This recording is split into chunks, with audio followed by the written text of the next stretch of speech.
हमारे प्रधानमंत्री तो ईवीएम के पीएम है। भारत देश की जनता ने चुन के नहीं भेजा, वो तो ईवीएम से 20% वोट चुना के बने हैं पीएम। तो मैं तो उन्हें ईवीएम का ही पीएम कहता हूँ ना। जितने भी बीजेपी के सीएम या पीएम हैं या मंत्री हैं, मिनिस्टर हैं, वो सब ईवीएम के द्वारा बने हुए हैं। वो बता मोदी जी को ये रहे कि तुम प्रधानमंत्री नहीं हो, तुम मशीनों के द्वारा चोरी करके जीते हुए प्रधानमंत्री हो, तो मेरे सामने चूं भी नहीं करनी है। तो मैं कह रहा हूं कि सुप्रीम कोर्ट के जजेस बहुत अच्छा फैसला कर रहे हैं। वो मेरी नज़र में वो सब के सब फैसले बिल्कुल गलत हैं। भारत के संविधान और भारत के संविधान की बेसिक स्ट्रक्चर जो है ना, मूलभूत जो भावना है, उसके डायरेक्टली खिलाफ हैं, क्योंकि ईवीएम के द्वारा फ्री एंड फेयर इलेक्शन हो ही नहीं सकते।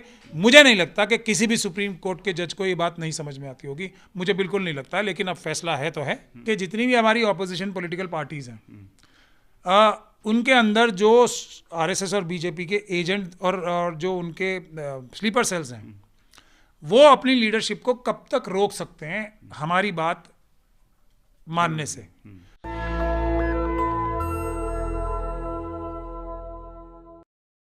नमस्कार, आप देख रहे हैं नेशनल दस्तक। मैं रंजय कुमार। 90 के दशक में एक मूवी आई थी कि दिल है कि मानता नहीं, और गाना भी ये काफ़ी फेमस हुआ था।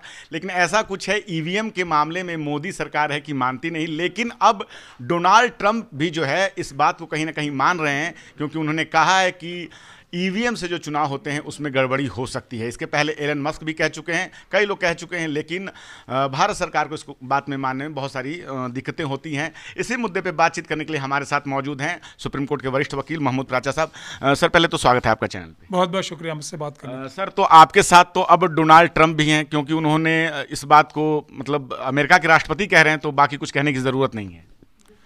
अब देखिए, अब आपने काले रंग की जैकेट पहनी हुई है, तो अब चाहे डोनाल्ड ट्रंप साहब कहें, एलन मस्क साहब कहें, कोई भी कहे, या आइंस्टीन कहें या अल बरूनी कहें, काला रंग तो काला ही रंग रहेगा। जो लोग इसे सफ़ेद रंग की बताने की कोशिश कर रहे हैं वो फ्रॉड है। ये है महत्वपूर्ण बात। वो अपने किसी मकसद की वजह से लोगों की आंखों में मिर्ची डाल के इसको सफ़ेद टी शर्ट या जैकेट बताएंगे। इतनी सी बात है। पेपर बैलेट मस्क, ये डोनाल्ड ट्रंप साहब ने तो अब कही है बात। उससे पहले किसने ऐसा कहा है कि ईवीएम से चुनाव होने चाहिए? एक आदमी का नाम बता दो आप, सिर्फ मोदी जी और जो आरएसएस के लोग हैं उनको छोड़ के, एक आदमी का नाम जो उनके एजेंट नहीं हो दुनिया भर में कहीं से भी, कि पेपर बैलेट से चुनाव नहीं होने चाहिए, उससे नुकसान होगा। ये दुनिया भर में किसी ने आज तक कहा ही नहीं। तो इसमें कौन सी हमने बड़ी बात कर दी जो आप ये कह रहे हो अब तो ट्रंप साहब भी हमारे साथ हो गए? तो कोई भी होगा वो यही कहेगा कि पेपर बैलेट से सबसे सुरक्षित चुनाव होते हैं, पेपर बैलेट से सबसे पारदर्शी चुनाव होते हैं, पेपर बैलेट से सबसे लेकिन सरकार तो नहीं मानती इस बात को। सरकार तो देखिए, हमारे प्रधानमंत्री तो ईवीएम के पीएम हैं कि नहीं है? तो अब वो कैसे कहेंगे पेपर बैलेट? तो मैंने नहीं सुनी, इंडिया के पीएम थे, आपने बोल रहे हैं ईवीएम के पीएम है। नहीं, वो भारत देश की जनता ने चुन के नहीं भेजा, वो तो ईवीएम से 20% वोट चुना के बने हैं पीएम। तो मैं तो उन्हें ईवीएम का ही पीएम कहता हूँ ना।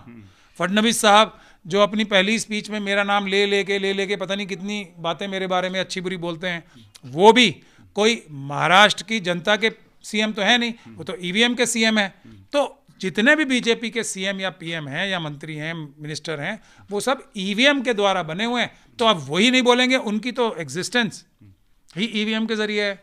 मैं तो अब आज ईवीएम का नाम भी इतने दिन बाद ले रहा हूँ। ये फ़ायदा हुआ है डोनाल्ड ट्रंप साहब के कहने से, जो यूट्यूब इसको वो बैन कर रखा है इस शब्द को ही, वो लेने में हमें थोड़ी सी आसानी हो गई बस। बाकी तो सच रहेगा, चाहे एक आदमी कहे या 1 लाख आदमी कहे। अगर पूरी दुनिया मिलके ये कहने लगे कि ये जैकेट जो है आपकी वाइट है, तो ये वाइट हो जाएगी क्या? इसमें नंबर्स की बात ही नहीं है, सच्चाई की और झूठ की बात है। मोदी जी की एग्जिस्टेंस, किसी बड़े आदमी ने, बड़े अमेरिका के राष्ट्रपति, उन्होंने अगर ये बात कही है, तब तो बात महत्वपूर्ण हो जाती है ना। अगर कोई रिक्शा वाला बात कहे किसी बात को और राष्ट्रपति कोई कहे, बात में फ़र्क हो जाता है। बिल्कुल फ़र्क हो जाता है। जो बेईमान और चोर होते हैं, जो अपने बड़े बड़े पदों का दुरुपयोग करके एक झूठ थोप रहे होते हैं, उनके मुंह पे एक ज़बरदस्त तमाचा लगता है। अब मैं ये नहीं कह रहा हूँ कि मोदी जी के मुंह पे तमाचा मारा ट्रंप साहब ने, ये मत कह दीजिएगा आप। हालांकि उनके बराबर जो कह रहे हैं आप कह रहे हैं। हाँ, मैं ही कह रहा हूँ। कोई लोग ये ना समझ ले कि मैं ये कह रहा हूँ कि मोदी जी के मुंह पे ट्रंप साहब ने तमाचा मार दिया। हालांकि उन्होंने बराबर में बिठा के, कोई कॉन्टेक्स्ट नहीं था। जब प्रेस कॉन्फ्रेंस व्हाइट हाउस में हुई है ना, तो पेपर बैलेट की बात करने का या ईवीएम की बात करने का कोई कॉन्टेक्स्ट भी नहीं था। तब भी उन्होंने कहा, मेरा ऐसा अंदाजा है कि वो मोदी जी को ये बता रहे थे कि तुम भारत के प्रधानमंत्री नहीं हो, ईवीएम के प्रधानमंत्री हो। इसलिए जो हम कहेंगे वो करना पड़ेगा और वो करके भी दिखाना है, ऐसा मेरा निष्कर्ष है। ऐसा कोई मेरे पास सबूत नहीं है, लेकिन वरना मुझे कोई कॉन्टेक्स्ट समझ में नहीं आया ट्रम्प साहब का। और उसके बाद वो बार बार पेपर बैलेट की बात कर रहे हैं, बार बार ईवीएम को गलत बता रहे हैं। तो ये सीधा सीधा, और उसके साथ साथ कहीं ना कहीं भारत का भी जिक्र करते हैं कि इतने पैसे मैंने भारत को, हमारे देश ने दे दिए, 21 मिलियन 19 मिलियन कितनी बातें, वो $21 मिलियन की बात आ रही है, जिन्होंने साफ साफ कहा है कि हमने अपने मित्र मोदी को दिए हैं। हाँ, वो मतलब फिगरेटिवली स्पीकिंग ऐसा, देखिए मैं तो सच्ची बात करता हूँ, वो मोदी जी से मतलब उनका मेरे ख्याल से यही होगा, अनलेस कि उन्होंने मोदी जी को रिश्वत के रूप में लिए, जो कि मुझे नहीं लगता है। वो मोदी जी को देने का मतलब शायद उनका होगा कि भारत को दे दिए चुनाव में voter percentage. My friend Modi कहा है उन्होंने, हाँ, व्हाइट हाउस का जो यूट्यूब चैनल उस पे है वो वीडियो। हाँ, वो मगर एक तरीके से बोलने का तरीका होता है। मगर वो बता मोदी जी को ये रहे कि तुम प्रधानमंत्री नहीं हो, तुम मशीनों के द्वारा चोरी करके जीते हुए प्रधानमंत्री हो, तो मेरे सामने चू भी नहीं करनी है तुम्हें, ऐसा मुझे लगता है। हालांकि वो 19 मिलियन की बात मेरे ख्याल से मोदी जी के लिए नहीं बोली है, ये अपना अपना निष्कर्ष है, क्योंकि मैं फेयर आदमी हूं तो मैं फेयर बात करना चाहता हूं। ये एक तरीके से एग्जैजरेशन है। लेकिन सुप्रीम कोर्ट जो है वो इस पे कोई कार्रवाई नहीं करता। जब ये याचिकाएं दाखिल होती है तब वो ईवीएम को लेकर जो है सारे निरस्त कर देता है याचिकाओं को। जज लोया का नाम सुना है आपने? जज लोया का नाम सुना है आपने? बस यही इसका जवाब है। तो आप देखिए, सुप्रीम कोर्ट, फिर मैं वही बात, सुप्रीम कोर्ट कल ये डिक्लेयर कर दे कि मैंने ये वाइट स्वेटर पहना हुआ है, तो ये वाइट हो जाएगा? नहीं होगा ना। तो ये बात तो ऐसे है, पूरी दुनिया में है। और सुप्रीम कोर्ट ने आज तक, मैं आपको बता दूं, बहुत सारे केसेस हमारे बड़े बड़े वकील बोलते हैं ना, हारने के लिए लड़े जाते हैं। तो सुप्रीम कोर्ट में ज़्यादातर केस जो हारे गए हैं वो हारने के लिए ही लड़े गए थे। हमारा केस भी तो सर्वाइव कर रहा है, हम तो पॉजिटिव रिजल्ट ला ही रहे हैं। इसके बारे में मैं ये नहीं कह रहा हूँ कि सुप्रीम कोर्ट के जजेस बहुत अच्छा फैसला कर रहे हैं। वो मेरी नज़र में वो सब के सब फैसले बिल्कुल गलत हैं। भारत के संविधान और भारत के संविधान की बेसिक स्ट्रक्चर जो है ना, मूलभूत जो भावना है, उसके डायरेक्टली खिलाफ हैं, क्योंकि ईवीएम के द्वारा फ्री एंड फेयर इलेक्शन हो ही नहीं सकते। मुझे नहीं लगता कि किसी भी सुप्रीम कोर्ट के जज को ये बात नहीं समझ में आती होगी, मुझे बिल्कुल नहीं लगता है। लेकिन अब फैसला है तो है। लेकिन किसी भी कोर्ट ने आज तक एक बार भी ये नहीं कहा है, सुप्रीम कोर्ट इंक्लूडेड, कि पेपर बैलेट से चुनाव नहीं कराए जा सकते। और ये नहीं कहा है किसी भी सुप्रीम कोर्ट की जजमेंट ने, हाई कोर्ट की जजमेंट ने आज तक भी, डिस्पाइट इतनी बेकार केस लेके लोग जाते हैं और कैसे कैसे बहस करते हैं कि ईवीएम के द्वारा ही चुनाव होंगे मैंडेटरीली, ये ऐसा किसी सुप्रीम कोर्ट की जजमेंट ने नहीं कहा। क्या आने वाले समय में हम ऐसा देख सकते हैं कि ईवीएम पे भारत में चुनाव हो? ईवीएम पर तो हो ही रहे हैं, बैलेट पेपर पे हो?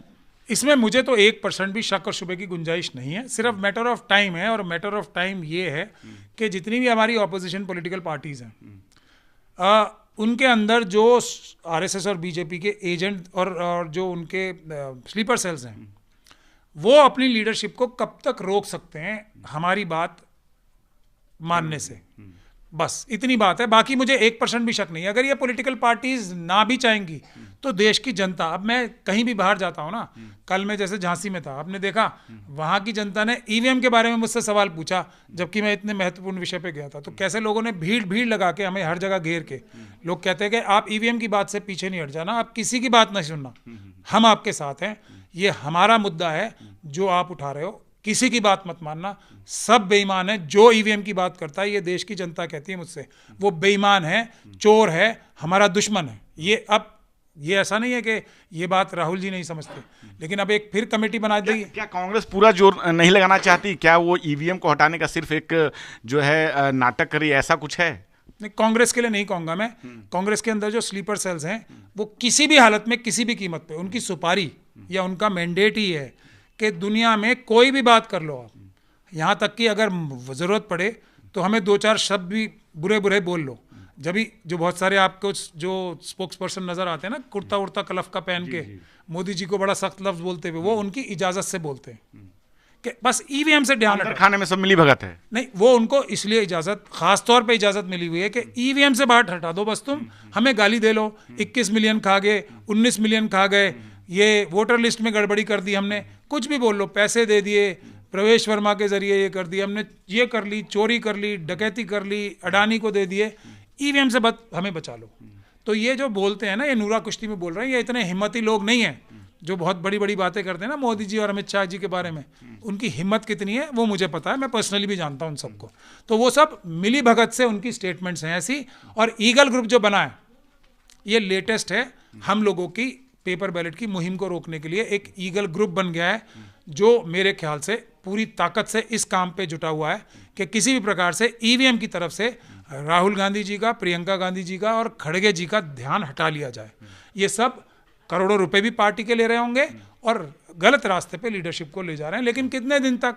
जनता आ रही है ना, जनता राहुल जी से सवाल करना शुरू करेगी। अभी प्रियंका जी अब जाएंगे ना कैंपेनिंग करने, बिहार में जाएंगे, वहां जनता इनको रोकेगी और पूछेगी कि आप हमारे वोटों की रक्षा करने के लिए काबिल क्यों नहीं हो, क्यों आप पेपर बैलेट से चुनाव नहीं कराते। तब ये इनका ईगल ग्रुप कहां जाएगा? ईगल ग्रुप इस वक्त सिर्फ और सिर्फ ईवीएम की मुहिम को रोकने के लिए काम कर रहा है और कुछ काम नहीं कर रहा है, ऐसा मेरा मानना है। प्राचा साहब, क्या लगता है कोर्ट के रास्ते से बैलेट पेपर से चुनाव होंगे या कि लोगों को जन आंदोलन करना पड़ेगा? आप तो कानून के जानकार हैं, सुप्रीम कोर्ट में भी हैं, क्या लगता है आपको? देखिए, कोर्ट के रास्ते से भी हम जीत सकते हैं, लेकिन कोर्ट के रास्ते से जीत के क्या होगा? सरकार कानून बदल देगी। हुआ तो है, हरियाणा में हम केस जीत गए, कह दिया गया कोर्ट द्वारा कि 90 की 90 सीटों के वीडियोग्राफी और सीसीटीवी फुटेज हमें दे दो, और अगर दे देंगे तो हम चला देंगे, पब्लिक खुद ही निपट लेगी इनसे। उसके लिए उन्होंने कानून बदल दिया। और जयराम रमेश जी ने, अभी वो ऑर्डर नहीं आया है, अपलोड नहीं हुआ है, मैं आपको दिखा दूंगा। जयराम रमेश जी की जो बात मैंने पहले कही थी, जयराम रमेश जी ने केस डाल दिया मेरे जो केसेस हैं उनको खराब करने के लिए। अब जयराम रमेश जी के केस का बहाना बना के चुनाव आयुक्त हर मेरे केस में कह रहा है कि अभी इस मुद्दे पे वीडियोग्राफी को ना दिया जाए प्राचा साहब को, क्योंकि वो सुप्रीम कोर्ट में जयराम रमेश जी का केस लंबित है। तो इतना बड़ा नुकसान उन्होंने हमारा किया, लेकिन हम झेलेंगे, इन्हें झेल रहे हैं। जयराम रमेश जी कब तक रोक लेंगे आरएसएस के साथ मिलके पेपर बैलेट को? हम भी देखते हैं कब तक रोक लेंगे। सर, बस एक आखिरी सवाल कि जो ये आरोप लगा है, जो खुद डोनाल्ड ट्रंप ने कहा है कि हमने 21 मिलियन जो है भारत को दिए हैं, मोदी को दिए हैं, उसके बाद से लगातार कांग्रेस और विपक्षी दल इस बात को कह रही है कि बाहर से पैसा आता है, लोकतंत्र को प्रभावित किया जा रहा है, वोटर टर्नआउट जो हो रहा है, जो बैलेट मशीनों में, जो ये ईवीएम मशीनों में जो हो रहा है वोटर टर्नआउट शाम 5 बजे के बाद, तो वो आरोप लगा रही है कि सब बाहर के पैसे से हो रहा है। तो इस पर जवाब देने के लिए श्वेत पत्र लाने की बात करिए, तो लोकतंत्र को प्रभावित किया जा रहा है, बाहर से पैसा आ रहा है, उस पर क्या कहना चाहेंगे? देखिए सब ये जो सॉफ्ट पेडलिंग हो रही है, ये सब आरएसएस के टच से हो रही है, बीजेपी के टच से हो रही है, अमित शाह जी और मोदी जी से मिलके हो रही है। कांग्रेस पार्टी ने कोई गलती नहीं की है। कांग्रेस पार्टी का मैं बता रहा हूं आपको, उसके अंदर जो आरएसएस और बीजेपी के टच के लोग हैं, पिछले 2014 से तो ये बात हकीकत है, पूरे देश में एक भी व्यक्ति, और ये बात तथ्यात्मक रूप से सही है, किसी भी विदेशी फंड को ले ही नहीं सकता होम मिनिस्ट्री की जानकारी के बगैर। ले सकता है? सब तो वाइट में बैंक ट्रांजैक्शन से होते हैं ना। इतने बड़े बड़े हमारे जो हमारे सोशल वर्कर हैं, बड़े बड़े नाम हैं जिनको आप देखते हो, ऐसे ऐसे करके देखते हैं हम सब, वो सब करोड़ों करोड़ों रुपए बाहर से लेते आ रहे हैं।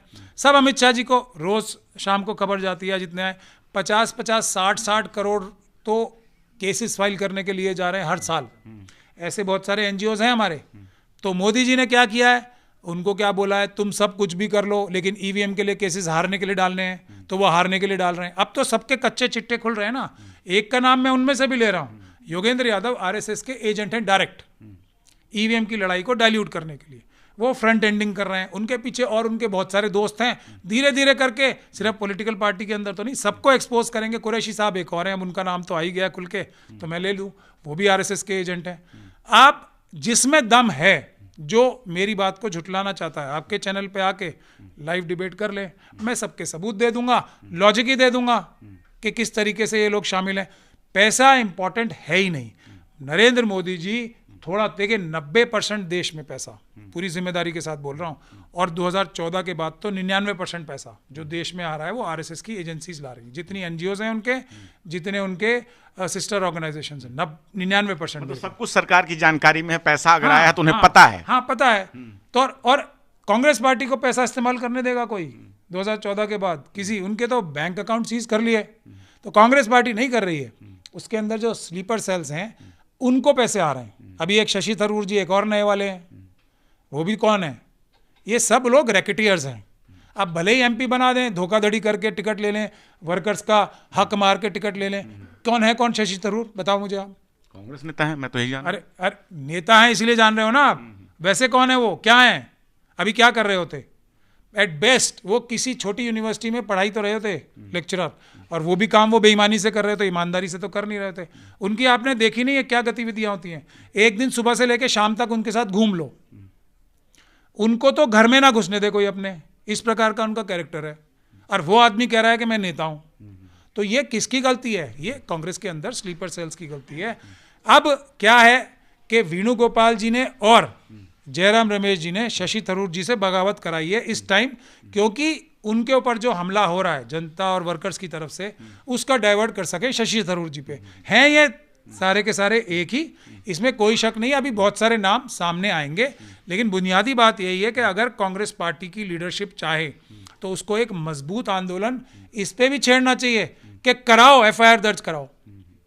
आरएसएस और बीजेपी किसी हाल में किसी कीमत पे, ये तो व्हाइट पेपर की बात कर रहे हैं ना, क्योंकि ये तो सॉफ्ट पेडलिंग है, इससे तो किसी का नुकसान नहीं होता, वो व्हाइट पेपर लाएंगे नहीं। एफआईआर दर्ज कराओ, कोर्ट मॉनिटरिंग में।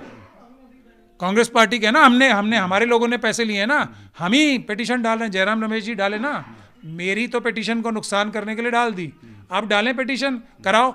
आरएसएस और बीजेपी किसी हालत में किसी कीमत पे फॉरेन फंडिंग के बारे में कोई केस नहीं दर्ज करेगी, ये मेरी गारंटी है। अगर सबके खिलाफ इन्वेस्टिगेशन होगी, क्योंकि 99% लोग तो उनके पकड़े जाएंगे, 90% से ज़्यादा तो 100% उन्हीं के लोग पकड़े जाएंगे, ये बात आप समझ लो। और किसी ने तो अगर 1 रुपया लिया होगा ना, तो आरएसएस के लोगों ने 1-1 लाख रुपए ले रखे हैं, इतना फर्क है। और वो भी 1 रुपया भी इसलिए लेने दिया है ताकि कोई एकदम से ही बिल्कुल ओपनली आके इनकी खिलाफत ना करने दे, ताकि कुछ ना कुछ गंदा करके दूसरी पार्टी के लोगों को भी रखा जाए। हाँ, सर छोटा जवाब दीजिएगा, क्या बिहार चुनाव बैलेट पेपर से हो सकता है? देखिए, अगर तेजस्वी यादव जी जैसा वो कह रहे हैं, अभी भी हो सकता है। वो तो कह रहे हैं ना, हम जीत जाएंगे तो हम इसको खत्म कर देंगे, अभी भी हो सकता है अगर वो हमारे से बात करें। और हमारी जो स्ट्रैटेजी है, मैंने तो केजरीवाल जी से भी ये बात कही थी, पर फिर वही स्लीपर सेल्स उनके अंदर कौन से कम है। अब उनको उनका अंजाम भी मिलेगा, केजरीवाल जी को जल्दी मिलेगा, छोड़ेंगे थोड़ी आरएसएस वाले उन्हें। खैर, तो अगर तेजस्वी यादव जी चाहें, कांग्रेस पार्टी चाहे, और लेफ्ट की पार्टीज जो लड़ती हैं वहाँ पे मजबूती से चुनाव, वो चाहें, तो 2 चीज़ें हैं। अगर ये सब हमारे साथ मिल के आंदोलन करेंगे तो 100% पेपर बैलेट से चुनाव होंगे और बीजेपी का सुपड़ा साफ हो जाएगा। नीतीश कुमार जी के लिए भी ज़रूरी है, बहुत ज़रूरी है पेपर बैलेट से चुनाव होना, वरना उनकी सीटें इतनी सी रह जाएंगी, मैं गारंटी दे रहा हूँ ये आज की बात। तो अगर ये नहीं देंगे साथ, तो हम आंदोलन की तैयारी कर ही रहे हैं बिहार में। फिर भी हम आज नहीं तो कल पेपर बैलेट से चुनाव होंगे, लेकिन बिहार में पेपर बैलेट से चुनाव कराए जा सकते हैं। शर्त फिर वही आ जाती है कि हम लोगों को ये साथ दें पॉलिटिकल पार्टी। सर बहुत बहुत शुक्रिया, आपने हमसे बात की। तो हमारे साथ बातचीत कर रहे थे सुप्रीम कोर्ट के वकील प्राचा साहब, और जिस प्रकार से इन्होंने बताया कि किस प्रकार से ईवीएम को लेकर लगातार जो है गहमा गहमी मची हुई। डोनाल्ड ट्रंप कहने के बाद जो है उन्होंने कहा कि ईवीएम से चुनाव जो है वो ठीक नहीं है, इसको लेकर फिर से इस बात पे गर्मागर्मी तेज हो गई है। आप क्या सोचते हैं? आप अपनी राय कमेंट में जरूर बताएं। मैं रंजय कुमार, कैमरामैन आशीष के साथ, नेशनल दस्तक। नेशनल दस्तक की आपसे गुजारिश है कि अगर इसको बचाना चाहते हैं तो नेशनल दस्तक को सब्सक्राइब करने के लिए रेड कलर के सब्सक्राइब बटन को दबाएं, फिर बेल आइकन की घंटी दबाएं। नेशनल दस्तक को बचाने के लिए बहुत जरूरी है कि हर खबर को शेयर करें, लाइक करें, कमेंट जरूर करें।